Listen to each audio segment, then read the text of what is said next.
This is a story about a world obsessed with stuff. It's a story about a system in crisis. We're trashing the planet, we're trashing each other, and we're not even having fun.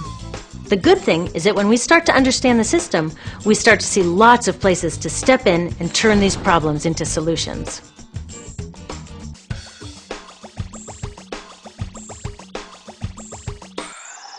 So how does cap and trade work?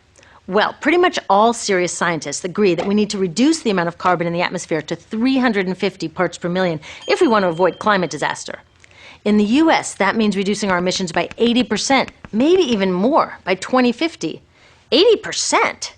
Now, the problem is that most of our global economy runs on burning fossil fuels, which releases carbon. The factories that make all our stuff, the ships and trucks that carry it around the world, our cars and buildings and appliances, and just about everything. So how are we going to reduce carbon 80% and not go back to living like Little House on the Prairie? Well, these cap and trade guys are saying that a new carbon stock market is the best way to get it done. The first step would be getting governments around the world to agree on a yearly limit on carbon emissions. That's the cap. I think that part is great. So how do they want to ensure that carbon emissions stay under the cap? Well, governments would distribute a certain amount of permits to pollute. Every year there would be fewer and fewer permits as we follow the cap to our goal. Innovative companies will get on board, building clean alternatives and getting more efficient.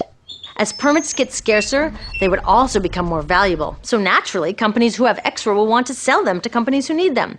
That's where the trading comes in. The logic is that as long as we stay under the cap, it doesn't matter who pollutes and who innovates.